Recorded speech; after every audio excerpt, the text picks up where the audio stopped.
ಆತ್ಮೀಯ ಎಲ್ಲ ವಿದ್ಯಾರ್ಥಿಗಳು ಕೂಡ ಶುಭ ಮುಂಜಾನೆಯ ಶುಭಾಶಯಗಳು. ಆತ್ಮೀಯ ವಿದ್ಯಾರ್ಥಿಗಳೇ, ಇಂದಿನ ದಿನ ನಾವು ಗುಪ್ತರ ಪತನದ ನಂತರ ಉತ್ತರ ಭಾರತವನ್ನು ಅತ್ಯಂತ ಪ್ರಸಿದ್ಧ ಮನೆತನವನ್ನಾಗಿ ವಿಸ್ತಾರಗೊಳಿಸಿದ ಹರ್ಷವರ್ಧನ ಜೀವನ ಮತ್ತು ಸಾಧನೆಗಳ ಕುರಿತು ಅಧ್ಯಯನ ಮಾಡಲು ಇವತ್ತು ನಿಮ್ಮ ಮುಂದೆ ಬಂದಿದ್ದೀನಿ. ಆತ್ಮೀಯ ವಿದ್ಯಾರ್ಥಿಗಳೇ, ಈ ನಮ್ಮ ಚಾನಲ್ ಅನ್ನ ಸಬ್ಸ್ಕ್ರೈಬ್ ಮಾಡ್ಕೊಳ್ರಿ, ನಿಮ್ಮ ಅಭಿಪ್ರಾಯಗಳನ್ನು ಕಮೆಂಟ್ ರೂಪದಲ್ಲಿ ತಿಳಿಸ್ರಿ, ಹಾಗೂ ನಿಮ್ಮ ಸ್ನೇಹಿತರೆಲ್ಲರಿಗೂ ಕೂಡ ಈ ವಿಡಿಯೋವನ್ನು ಶೇರ್ ಮಾಡ್ರಿ ಅಂತ ತಿಳಿಸುತ್ತಾ ತರಗತಿಯನ್ನು ಪ್ರಾರಂಭ ಮಾಡ್ತಾ ಇದ್ದೀನಿ. ಬನ್ನಿ ಆತ್ಮೀಯ ವಿದ್ಯಾರ್ಥಿಗಳು, ಇವತ್ತು ತಾಣೇಶ್ವರದ ವರ್ಧನರ ಬಗ್ಗೆ ಅಧ್ಯಯನ ಮಾಡೋಣ. ಆತ್ಮೀಯ ವಿದ್ಯಾರ್ಥಿಗಳೇ, ತಾಣೇಶ್ವರದ ವರ್ಧನರು ಅಂತ ನೋಡ್ತೀವಿ. ತಾಣೇಶ್ವರದ ವರ್ಧನರು ಅಂತ ನೋಡ್ತೀವಿ. ಗುಪ್ತರ ಪತನದ ನಂತರ ಈ ಮನೆತನ ಸ್ಥಾಪನೆಯಾಗುತ್ತೆ. ಈ ಮನೆತನವನ್ನ ನಮ್ಮ ಭಾರತ ದೇಶದ ಹಿಂದೂ ಮನೆತನದ ಕೊನೆಯ ಮನೆತನ ಅಂತ ಕರಿತೀವಿ. ಅದೇ ರೀತಿಯಾಗಿ ಹಿಂದೂ ಮನೆತನದ ಕೊನೆಯ ದೊರೆ ಯಾರು ಅಂತ ಹೇಳಿದ್ರೆ ಹರ್ಷವರ್ಧನ. ಕೊನೆಯ ದೊರೆ ಯಾರಪ್ಪ ಅಂದ್ರೆ ಹರ್ಷವರ್ಧನ. ನಾವು ನೋಡ್ತೀವಿ, ಗುಪ್ತರ ಪತನದ ನಂತರ ಅಥವಾ ಅವನತಿಯ ನಂತರ ಏನಾಗುತ್ತಪ್ಪ ಅಂದ್ರೆ ಅನೇಕ ಸಣ್ಣ ಪುಟ್ಟ ರಾಜ್ಯಗಳು ಇರ್ತಾವಲ್ಲ, ಅವೆಲ್ಲವೂ ಕೂಡ ಸ್ವತಂತ್ರಗೊಳ್ತವೆ. ಸ್ವತಂತ್ರಗೊಂಡಂತವು ಯಾವ ಸರ ಅವುಗಳಂದ್ರೆ ನಾವು ನೋಡ್ತೀವಿ, ಕನೌಜ್ ಅಂತ ಬರುತ್ತೆ, ಕನೌಜಿನ ಮೌಖರಿಗಳು. ಅದೇ ರೀತಿಯಾಗಿ ವಲ್ಲಭಿಯ ಮೈತ್ರಕರು ಅಂತ ನೋಡ್ತೀವಿ. ಅದೇ ರೀತಿಯಾಗಿ ತಾಣೇಶ್ವರದ ವರ್ಧನರು ಅಂತ ನೋಡ್ತೀವಿ. ಮಾಳ್ವದ ಯಶೋವರ್ಮರು ಅಂತ ನೋಡ್ತೀವಿ. ಗೌಡ ದೇಶದ ಶಕಾಂಕ ಅಂತ ನೋಡ್ತೀವಿ. ಕಾಮರೂಪದ ವರ್ಮರು ಅಂತ ನೋಡ್ತೀವಿ. ಅದೇ ರೀತಿಯಾಗಿ ನಮ್ಮ ಕರ್ನಾಟಕದ ಅತ್ಯಂತ ಪ್ರಸಿದ್ಧ ಮನೆತನ ಆಗಿರುವಂತಹ ಬಾದಾಮಿಯಲ್ಲಿ ಚಾಳುಕ್ಯರನ್ನ ನೋಡ್ತೀವಿ. ಇವರೆಲ್ಲರೂ ಕೂಡ ಇವ ಸಮಕಾಲೀನ ಸಣ್ಣ ಪುಟ್ಟ ಮನೆತನಗಳು. ಈ ಸಣ್ಣ ಪುಟ್ಟ ಮನೆತನಗಳಲ್ಲಿ ಒಂದಿಷ್ಟು ಮನೆತನಗಳನ್ನ ತನ್ನ ಹಿಡಿತದಲ್ಲಿ ಇಟ್ಟುಕೊಂಡು ಪ್ರಸಿದ್ಧತೆಗೆ ಬಂದ ಮನೆತನ ಯಾವುದು ಅಂತ ಹೇಳಿದ್ರೆ ತಾಣೇಶ್ವರದ ವರ್ಧನರು ಅಂತ ನೋಡ್ತೀವಿ. ಇವರು ಮನೆತನವನ್ನ ಹುಟ್ಟಾಕ್ತಾರೆ, ಅತ್ಯಂತ ಪ್ರಸಿದ್ಧತೆಗೆ ಬರ್ತಾರೆ. ಸರ್, ತಾಣೇಶ್ವರದ ತಾಣೇಶ್ವರರು ಅಂತ ಕರಿತೀವಿ, ಅಥವಾ ತಾಣೇಶ್ವರದ ವರ್ಧನರು ಅಂತ ಕರಿತೀವಿ. ಈ ಮನೆತನದ ಸ್ಥಾಪಕ ಯಾರು? ಅಂತ ನಾವು ನೋಡುವುದಾದ್ರೆ, ಈ ಮನೆತನದ ಸ್ಥಾಪಕ ಪುಷ್ಯಭೂತಿ ಅಂತ ನೋಡ್ತೀವಿ. ಯಾರು? ಪುಷ್ಯಭೂತಿ ಅಂತ ಕರಿತೀವಿ. ಈ ಮನೆತನದ ಸ್ಥಾಪಕ ಪುಷ್ಯಭೂತಿ ಅಂತ ಕರೀತೀವಿ. ಸರ್, ಇವನು ಶಿವನ ಆರಾಧಕನಾಗಿದ್ದ.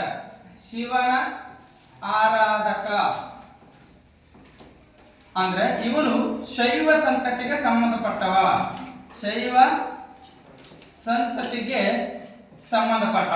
ಹೌದಾ? ಇವನು ಈ ಮನೆತನದ ಸಂಬಂಧಪಟ್ಟವನು ಅಥವಾ ಈ ಮನೆತನದ ಸ್ಥಾಪಕನು ಅಂತ ತಿಳಿಸುವಂತ ಶಾಸನಗಳು ಅಥವಾ ಆಧಾರಗಳು ಯಾವುವು ಅಂತ ಹೇಳಿದ್ರೆ, ಬಾಣಭಟ್ಟನು ಬರೆದಿರುವಂತ ಹರ್ಷಚರಿತೆ ಅದರ ಬಗ್ಗೆ ತಿಳಿಸ್ತೈತೆ. ಯಾರಪ್ಪ ಅಂದ್ರೆ ಬಾಣಭಟ್ಟನ ಬರೆದ ಹರ್ಷಚರಿತೆಯನ್ನು ಬರೆದವನು ಯಾರಪ್ಪ ಅಂದ್ರೆ ಬಾಣಭಟ್ಟ ಅಂತ ಕರೀತೀವಿ. ಈ ಬಾಣಭಟ್ಟನು ಕೃತಿಯಲ್ಲಿ ನಮ್ಗೆ ಸಿಗ್ತೈತಿ. ಇದು 8 ಅಧ್ಯಾಯಗಳಿಂದ ಕೂಡಲ್ಪಟ್ಟಿರುವಂತ ಒಂದು ಗ್ರಂಥ. 8 ಅಧ್ಯಾಯಗಳಿವೆ. ಇದರಲ್ಲಿ 1 ರಿಂದ 4ರವರೆಗೆ ಇವರ ಪೂರ್ವಜರ ಬಗ್ಗೆ ಮಾಹಿತಿ ನೀಡುತ್ತೈತೆ. 4 ರಿಂದ 8ರವರೆಗೆ ಏನಪ್ಪಾ ಅಂದ್ರೆ ಹರ್ಷವರ್ಧನ ದಂಡಯಾತ್ರೆಗಳು, ಹರ್ಷವರ್ಧನನ ಜೀವನ ಮತ್ತು ಸಾಧನೆಗಳ ಕುರಿತು ಮಾಹಿತಿ ನೀಡ್ತಾ ಇದೆ.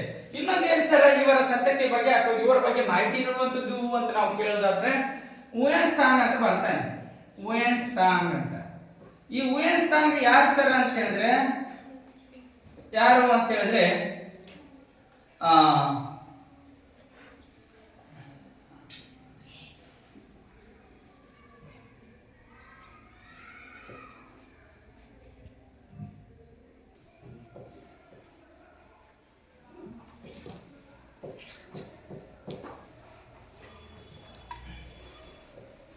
ಉಯನ್ಸ್ತಾಂಗ್ ಅಂತ ಕರೀತೀವಿ.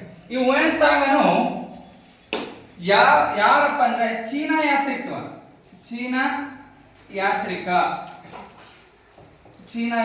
ಅಂತ ಕರೀತೀವಿ. ಈ ಚೀನಾ ಯಾತ್ರಿಕನು ಬೌದ್ಧ ಧರ್ಮದ ಕುರಿತು ಅಧ್ಯಯನಕ್ಕಾಗಿ ಬಂದಿದ್ದ.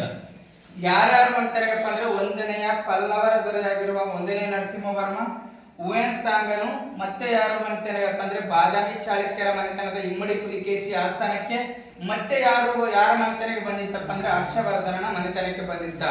ಇವನ ಹರ್ಷವರ್ಧನ, ಇಮ್ಮಡಿ ಪುಲಿಕೇಶಿ, ಒಂದನೆಯ ನರಸಿಂಹವರ್ಮ ಇವರ ಕಾಲಾವಧಿಯಲ್ಲಿ ಯಾರು ಬರ್ತಾರಪ್ಪ ಅಂದ್ರೆ ಉಯಸ್ತಾಂಗನು ನಮ್ಮ ಭಾರತ ದೇಶಕ್ಕೆ ಬಂದ. ಇವನ ಬರೆದ ಕೃತಿ ಯಾವ್ದಪ್ಪ ಅಂದ್ರೆ ಸಿಯುಕಿ ಅಂತ ಕರಿತೀವಿ. ಸಿಯುಕಿ ರೈಟಾ.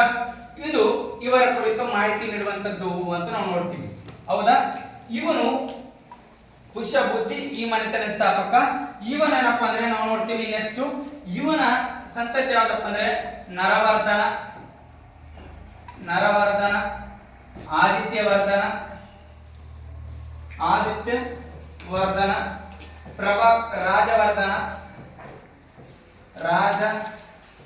ರಾಜವರ್ಧನ, ಪ್ರಭಾಕರ ವರ್ಧನ ಅಂತ ಕರಿತೀವಿ. ಪ್ರಭಾಕರ ವರ್ಧನ ಅಂತ ಕರಿತೀವಿ. ಇವರು ಈ ಸಂತತಿಯ ರಾಜರು. ಪ್ರಭಾಕರ ವರ್ಧನ ಈ ಮನೆತನದ ಪ್ರಸಿದ್ಧತೆಗೆ ಬಂದ ಪ್ರಮುಖ ದೊರೆ ಅಂತ ಹೇಳ್ಬೋದು. ಪ್ರಮುಖ ದೊರೆ ಅಂತ ಕರೀತೀವಿ. ಇವನೇನಪ್ಪ ಅಂದ್ರೆ ರಾಜಾಧಿರಾಜ, ಮಹಾರಾಜ ಅಥವಾ ಎಂಬ ಬಿರುದುಗಳನ್ನ ಪ್ರಮುಖವಾಗಿ ಪಡೆದಿದ್ದ ಅಂತ ನೋಡ್ತೀವಿ. ಇವನ ರಾಣಿ ಯಾರು ಅಂತ ಹೇಳಿದ್ರೆ ಯಶೋಮತಿ ಅಂತ ಕರಿತೀವಿ. ಯಶೋಮತಿ ಇವಳು ಮೌಖರಿಯ ರಾಣಿ. ಯಶೋಮತಿ ಯಾರಪ್ಪ ಅಂದ್ರೆ ಮೌಖರಿಯ ರಾಣಿಯಾಗಿದ್ದು, ಈ ರಾಣಿ ಯಾರಪ್ಪ ಅಂದ್ರೆ ಪ್ರಭಾಕರ. ಈ ಪ್ರಭಾಕರ ವರ್ಧನ ಮತ್ತು ಯಶೋಮತಿ ದಾಂಪತ್ಯ ಜೀವನಕ್ಕೆ 3 ಜನ ಮಕ್ಕಳು ಹುಡ್ತಾರೆ. ಎಷ್ಟು ಜನ? 3 ಜನ ಮಕ್ಕಳು ಇರ್ತಾರೆ. ಯಾರು ಸರ್? ಮೊದಲನೇವನು ರಾಜವರ್ಧನ, ಎರಡನೇವನು ಹರ್ಷವರ್ಧನ,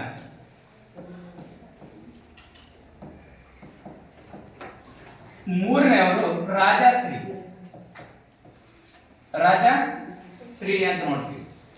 ಈ ರಾಜಶ್ರೀ ಮತ್ತು ರಾಜವರ್ಧನ ಇವನು ಆಡಳಿತದಲ್ಲಿರುವಾಗಲೇ ಅಥವಾ ತಾಣೇಶ್ವರದಲ್ಲಿರುವಾಗಲೇ ಏನು ಅಂತ ಹೇಳಿದ್ರೆ ಹರ್ಷವರ್ಧನ ಮತ್ತು ರಾಜವರ್ಧನ ಊಣರ ಮೇಲೆ ದಾಳಿಗೆ ಹೋಗಿರ್ತಾರೆ. ಊಣರು ಅಂತ ಬರ್ತಾರೆ. ಮಧ್ಯ ಏಷ್ಯಾದಲ್ಲಿರುವಂತ ಒಂದು ಜನಾಂಗ, ಬುಡಕಟ್ಟು ಜನಾಂಗ, ಅಲಮಾರಿ ಜನಾಂಗ, ಕ್ರೂರ ಜನಾಂಗ, ದಾಳಿಕೋರರು, ಭಯಂಕರರು, ಲೂಟಿ ಮಾಡುವುದು, ದೊರಡೆ ಮಾಡುವುದು, ಸುಲಿಗೆ ಮಾಡುವುದು, ಇವರಿಗೆ ಬೆಣ್ಣೆಯಿಂದ ಕೊಟ್ಟಂತ ವಿದ್ಯೆ ಅಂತ ಊಣರನ್ನ ಸದೆಬಡಿಯರು ಯಾರು ಹೋಗಿರ್ತಾರಪ್ಪ ಅಂದ್ರೆ ರಾಜವರ್ಧನ, ಹರ್ಷವರ್ಧನ ಹೋಗಿರ್ತಾರೆ. ರಾಜವರ್ಧನ, ಹರ್ಷವರ್ಧನ ಯಾರಪ್ಪ ಅಂದ್ರೆ ಯುದ್ಧಕ್ಕೆ ಹೋದಂತ ಸಂದರ್ಭದಲ್ಲಿ ಈ ಕಡೆ ಏನ್ ಮಾಡ್ತಾರಪ್ಪ ಅಂತ ಹೇಳಿದ್ರೆ ನೋಡಿ, ತಂದೆಯ ಆದೇಶದಂತೆ ಊಣರ ಮೇಲೆ ದಾಳಿ ಹೋಗಿರ್ತಾರೆ. ದಾಳಿಗೆ ಹೋಗಿರುವಂತ ಸಂದರ್ಭದಲ್ಲಿ ಏನ್ ಮಾಡ್ತಾರಪ್ಪ ಅಂತ ಹೇಳಿದ್ರೆ ನಾವು ನೋಡ್ತೀವಿ.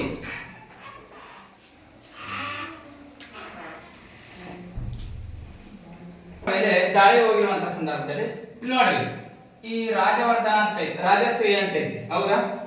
ರಾಜವರ್ಧನ, ಹರ್ಷವರ್ಧನ ಗಂಡು ಮಕ್ಕಳು, ರಾಜಶ್ರೀ ಹೆಣ್ಮಕ್ಳು. ಈ ಹೆಣ್ಮಗಳನ್ನ ನಾವು ನೋಡ್ತೀವಿ. ನೋಡ್ರಿ ಇಲ್ಲಿ ಫಸ್ಟ್ ನೋಡ್ರಿ,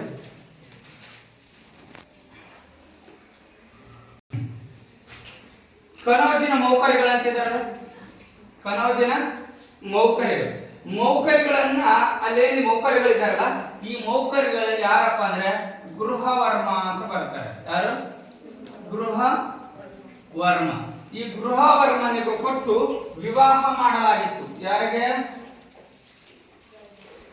ಗೃಹವರ್ಮನಿಗೆ ಕೊಟ್ಟು ವಿವಾಹ ಮಾಡಲಾಗಿತ್ತು. ಯಾರನ್ನ? ರಾಜಶ್ರೀಯನ್ನ. ಅಂದ್ರೆ ಕನೌಜಿನ ರಾಣಿ. ಯಾರ ರಾಣಿ? ಗೃಹವರ್ಮನ ರಾಣಿ ಯಾರು ಅಂತ ಹೇಳಿದ್ರೆ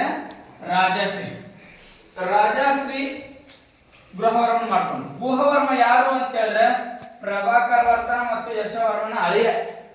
ಯಾರು? ಅಳಿಯ. ಹೌದಾ. ಈ ಕಡೆ ಇವು ಕೊಟ್ಟಾರ.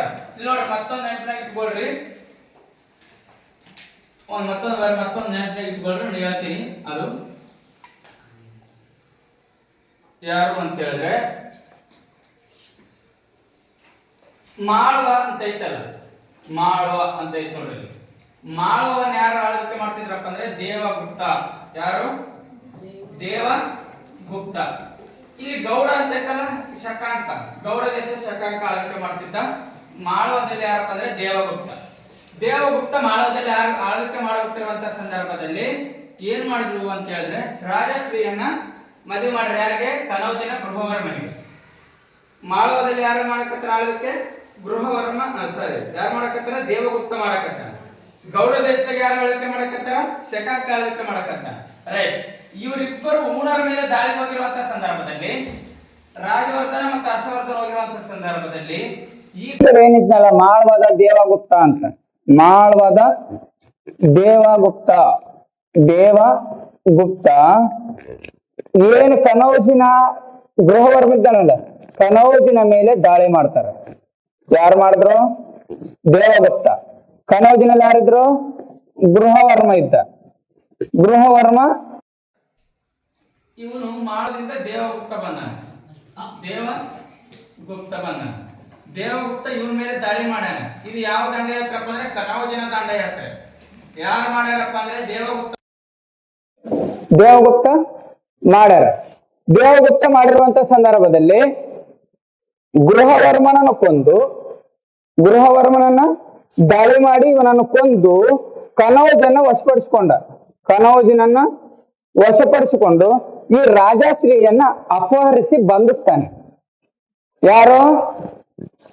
ದೇವಗುಪ್ತ. ಎಲ್ಲದವನು? ಮಾಳ್ವದವನು. ಗೃಹವರ್ಮನನ್ನು ಕೊಂದಾಕಿ ರಾಜಶ್ರೀಯನ್ನ ಏನ್ ಮಾಡಿದ್ರಪ್ಪ ಅಂತ ಹೇಳಿದ್ರೆ ವಶಪಡಿಸಿಕೊಂಡು, ಅಂದ್ರೆ ಅವಳನ್ನ ಅಪಹರಿಸಿ ಕನೌಜಿನಲ್ಲಿ ಬಂಧಿಸಿದ್ರು. ಏನ್ ಮಾಡಿದ್ರು? ಕನೌಜಿನಲ್ಲಿ ಬಂಧಿಸಿದ್ರು. ಇವ್ರು ಎಲ್ಲಿ ಹೋಗ್ಯಾರ? ಚೀನಾದ ಊಣರ ಮೇಲೆ ದಾಳಿಗೆ ಹೋಗ್ಯಾರ. ಊಣರನ್ನು ಸೋಲಿಸಿ ಗೆದ್ದು ಹಿಂದಿರುಗಿ ಬರೋಷ್ಟರೊಳಗೆ ಪ್ರಭಾಕರ ವರ್ಧನ ಮರಣ ಹೊಂದಿದ. ಯಾಕೆ ಮರಣ ಹೊಂದಿದ ಸರ್? ಅನಾರೋಗ್ಯ. ಏನು? ಅನಾರೋಗ್ಯದಿಂದ ಮರಣ ಹೊಂದಿರ್ತಾನೆ. ಅನಾರೋಗ್ಯದಿಂದ ಮರಣ ಹೊಂದಿದ್ದಕ್ಕಾಗಿ ಈ ಯಶೋಮತಿ ಇದ್ದಾರಲ್ಲ, ಯಶೋಮತಿ ಏನ್ ಮಾಡ್ಯಾರಪ್ಪ ಅಂದ್ರೆ ಯಶೋಮತಿ ಮರಣ ಹೊಂದ್ತಾರೆ. ಏನ್ ಮರಣ? ಯಾವ ರೀತಿಯಾಗಿ ಮರಣ ಹೊಂದ್ತಾರಪ್ಪ ಅಂದ್ರೆ ತನ್ನ ಗಂಡ ಮರಣವನ್ನು ಕೇಳಿದ ಇವಳು, ಯಾರು? ಪ್ರಭಾಕರ ವರ್ಧನ ಮರಣ ಹೊಂದಿದ್ದನ್ನು ಕೇಳಿ ಇವಳು ಕೂಡ ಸತಿ ಸಾಗಮನ ಪದ್ಧತಿಯನ್ನ ಆಚರಿಸ್ತಾಳೆ. ಸತಿ ಸಾಗಮನ ಪದ್ಧತಿಯನ್ನ ಆಚರಿಸಿ ಮರಣವನ್ನ ಹೊಂದಿದ್ಲು. ಸತಿ ಸಾಗಮನ ಪದ್ಧತಿಯನ್ನ ಆಚರಿಸಿ ಮರಣವನ್ನು ಹೊಂದಿದ ವಿಷಯ ಯಾರಿಗಾಯ್ತು? ರಾಜವರ್ಧನಿಗೆ, ಹರ್ಷವರ್ಧನಿಗೆ ಗೊತ್ತಾಯ್ತು. ಈ ಕಡೆ ಗೆದ್ದಿ ಬರೋಷ್ಟ್ರೊಳಗೆ ಯಾರು ಸತ್ರು? ಅಪ್ಪ ಇಲ್ಲ, ಅಮ್ಮ ಇಲ್ಲ, ಇಬ್ರು ಕೂಡ ಸತ್ತೋಗ್ಯಾರ. ಈ ಕಡೆ ರಾಜಶ್ರೀಯನ್ನ ಅಪಹರಿಸಿ ಎಲ್ಲಿಟ್ರಪ್ಪ ಅಂದ್ರೆ ಕನೌಜನಾಗ ಬಂಧಿಸಿಟ್ರು. 3 ಎಟ್ ಎ ಟೈಮ್ ನಡೀತವೆ. ಇಂಥ ನೋವಿನಾಗ ರಾಜವರ್ಧನ ಸಿಂಹಾಸನಕ್ಕೆ ಬರ್ತಾನೆ. ಉತ್ತರಾಧಿಕಾರಿಯಾಗಿ ಅಧಿಕಾರಕ್ಕೆ ಬಂದವ ಯಾರಪ್ಪ ಅಂದ್ರೆ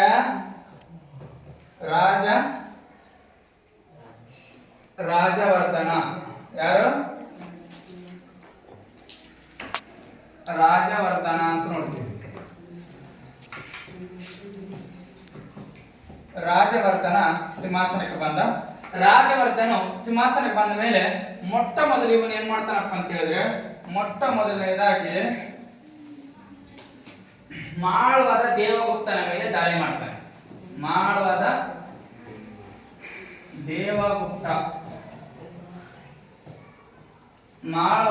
ದೇವಗುಪ್ತನ ಮೇಲೆ ದಾಳಿ ಮಾಡ್ತಾನೆ. ದಾಳಿ ಮಾಡಿ ಇವನನ್ನ ಸದೆ ಬಡಿದು ಕೊಂದು ಹಾಕ್ತಾನೆ. ಏನ್ ಮಾಡಿದ? ಕೊಂದು ಹಾಕಿದ. ಯಾರು? ರಾಜವರ್ಧನ. ಯಾರು ಕೊಂದ್ರು? ರಾಜವರ್ಧನ ಕೊಂದಾಕಿದ ಮಾಳ್ವದ ದೇವಗುಪ್ತನನ್ನು ಕೊಂದ ಮೇಲೆ ಇದಕ್ಕ ಯಾವ್ದಕ್ಕ? ಗೃಹವರ್ಮನನ್ನು ಕೊಂದಾಕಿದ್ನಲ್ಲ, ಯಾರು? ಇವನ ದೇವಗುಪ್ತ ಬಾಮೇಂದ್ರನ್ನು ಕೊಂದಾಕಿದ. ದೇವಗುಪ್ತನನ್ನು ಕೊಂದು ಹಾಕ್ಬೇಕಾದ್ರೆ ಇವನು ಸಹಾಯ ಮಾಡ್ತಾನೆ ಯಾರು ಗೊತ್ತಾ? ಗೌಡ ದೇಶದ ಯಾರು? ಗೌಡ ದೇಶದ ಶಕಾಂಕ ಇವನಿಗೆ ಸಹಾಯ ಮಾಡಿದ್ದ. ಗೌಡ ದೇಶದ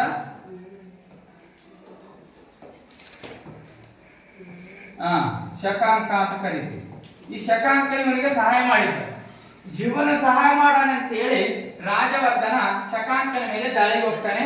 ಬಂಗಾಳ, ಗೌಡ ದೇಶ ಅಂದ್ರೆ ಬಂಗಾಳ ದೇಶದ ಶಕಾಂಕನ ಮೇಲೆ ದಾಳಿಗೆ ಹೋಗಿರುವಂತ ಸಂದರ್ಭದಲ್ಲಿ ಇವನ್ ಏನ್ ಮಾಡ್ತಾನಪ್ಪ ಅಂದ್ರೆ ಮಿತ್ರನಂತೆ ನಟಿಸ್ತಾನೆ. ಮಿತ್ರನಂತೆ ನಟಿಸಿ ಅಂದ್ರೆ ನಟನೆ ಮಾಡ್ತಾನೆ. ದ್ರೋಹಿಗಳು ಯಾವಾಗ್ಲೂ ಹಂಗೆ ಇರ್ತಾವ. ಮುಂದೆ ಮಾತ್ರ ಸ್ನೇಹಿತ ಅಂತ ಕೈ ಕೊಡ್ತವೆ, ಬೆನ್ನಿಗೆ ಚೂರಾಗ್ತಿರ್ತಾವ. ಹಂಗ ಮಿತ್ರನಂತೆ ನಟಿಸ್ತಾನೆ. ಅಂದ್ರೆ ನನ್ ತಪ್ಪಾಗೈತೆ, ಅವ್ನು ಸಹಾಯ ಮಾಡಿದ್ದು ಆ ರೀತಿಯಾಗಿ ಮಾಡ್ತಾನಂತ ನಮಗೂ ಗೊತ್ತಿರ್ಲಿಲ್ಲ, ನಿಮ್ ತಂಗಿಯನ್ನ ಅಪಹರಿಸಿಕೊಂಡು ಹೋಗ್ತಾನಂತ ನಮಗೂ ಗೊತ್ತಿರ್ಲಿಲ್ಲ ಅಂತ ಹೇಳಿ ಮಿತ್ರನಂತೆ ನಟಿಸಿ ಏನ್ ಮಾಡ್ತಾನಪ್ಪ ಅಂದ್ರೆ ಊಟಕ್ಕೆ ಕರೀತಾನೆ. ಏನಕ್ಕೆ ಕರೀತಾನೆ? ಊಟಕ್ಕೆ ಕರೀತಾನೆ. ಊಟಕ್ಕೆ ಕುಂತಿರುವಂತ ಸಂದರ್ಭದಲ್ಲಿ